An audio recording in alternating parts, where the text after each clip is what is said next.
Hi team, we're going to practice solving a restriction enzyme problem. And the question in front of us here has us trying to insert the GFP coding sequence into this plasmid.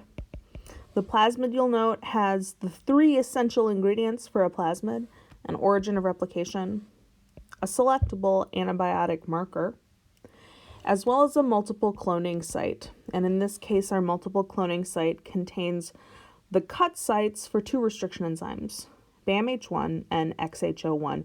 And you can see over on the right here the sequences that BAMH1 and XHO1 restriction enzymes can cut at. And those are the sequences that would be present right here on the plasmid. All right, so let's start with the first question here. What restriction enzymes are shown in red? And I guess a better way to say that would be, which restriction enzyme cut sites are shown in red? So even though GFP here is just shown as a single strand, it's DNA. Let's write it in black. It's DNA. So we know that this is actually double-stranded. And all the way to the other end, CAG, CTG, 5'. Great.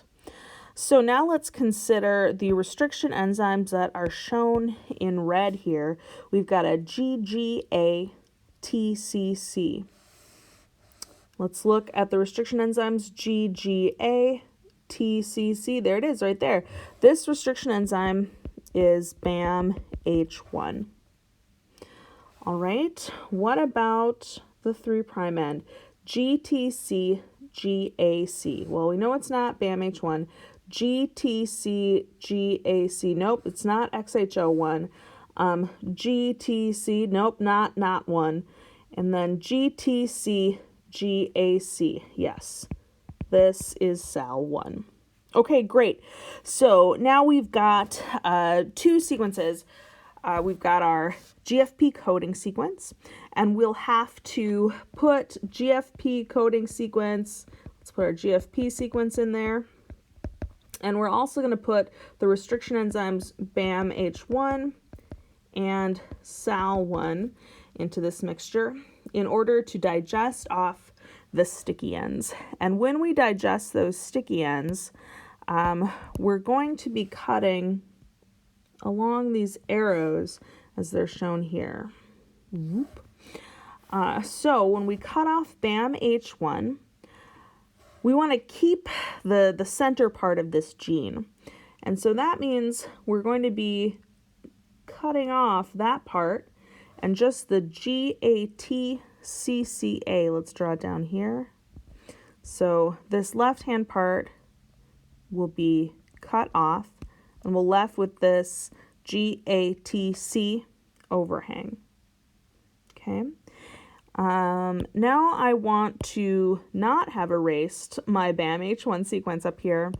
Let's look at the SAL1 sequence. Again, in the SAL1 sequence, we're going to want to keep the insidemost, in this case, the leftmost. So let's cut this at G and G.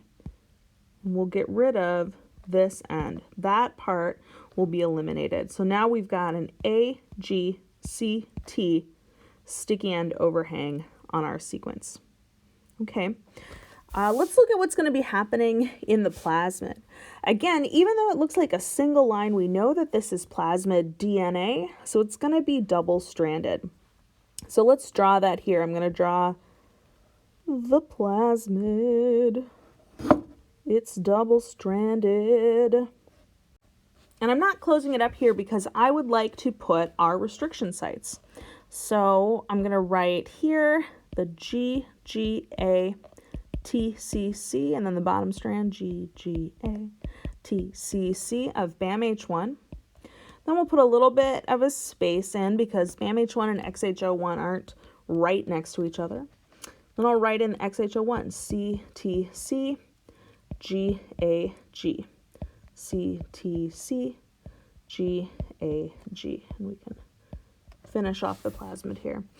All right, if I put our plasmid DNA. So let's put the plasmid in here. We're also going to add the BAMH1 restriction enzyme and XHO1 restriction enzyme. Now, for both of these restriction digests, often they get incubated at about 37 degrees for, let's say, 1 hour. That's long enough for the enzymes to cut the DNA as much as we need it cut, and only at the restriction sites, that is, only at these recognition sequences. Here's the SAL1 recognition sequence.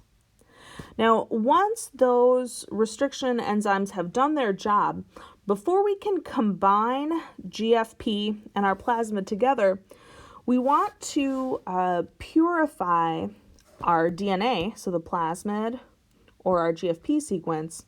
We want to purify them away from the restriction enzymes. We can do that by purifying the DNA using a column, and we'll practice that in class. Or we could also just heat treat. So we might heat treat at like 65 degrees C for about 20 minutes. And that's going to cause the restriction enzymes to lose their conformation, to denature, and then no longer be functional enzymes.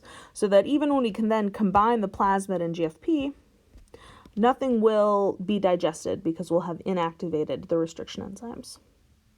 Okay, so let's get to digesting this GFP plasmid right here. And I'm going to start by looking at BAMH1. So again, if we look up here, we cut between the G's. Cut between the G, cut between the G. So we're going to have this right here. And then let's look at XHO1. Cut between the C and the T, right here and right here. So we can delete that. Now, what part actually are we going to be getting rid of? I want to keep the outer portion of this sequence and erase the inside portion, because I want to replace that inside portion with something from our GFP, with the sequence from our GFP. So will it work? Let's ask. All right, for our GFP sequence, we've got this right here. It's just going to come right down here. G, A, T, C. And now the double-stranded sequence will start. A, T, G, T, A, C, G, T, C, C, A, G. Okay, so we're just going to all the way through the rest of the GFP coding sequence, but here's where the challenge is. If we've got SAL1 here and XHO1 down here, are we going to be able to stick those sticky ends together? Two different recognition sequences, two different restriction enzymes. Well, actually, we can stick these two sticky ends together, and that's because even though they have set distinct cut sites, they've got the same sticky ends. So XHO sticky ends are T, C, G, A. SAL1 sticky ends are T, C, G, A. Perfect. They're going to bind right together.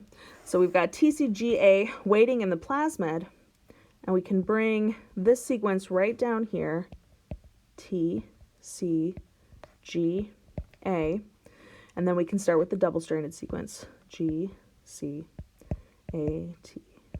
A, T, T, A. Now, the GFP sequence, shown in red, great plan, is pasted into, hydrogen bonded with the sequence from the plasmid. So we first digested. Digest is our step one. And then we have to inactivate the enzymes so that they don't continue cutting DNA. If we were to try and paste together GFP plus our plasmid and BAMH1 was still active, well, BAMH1 could come right in here and cut. We don't want that to happen. Because we took that step of inactivating the enzymes, now we have GFP successfully in place with the plasmid as a backbone, And in order to seal up these phosphodiester bonds, we can add in DNA ligase to make those phosphodiester bonds. DNA ligase often works at room temperature or lower because we want the matches between the stick ends to be as accurate as possible, and that happens at the lowest temperatures possible. So DNA ligase is going to be able to finally paste in or seal off that plasmid, which now contains a bacterial promoter. It contains an origin of replication. It contains a selectable marker gene, and it now contains GFP. Great job.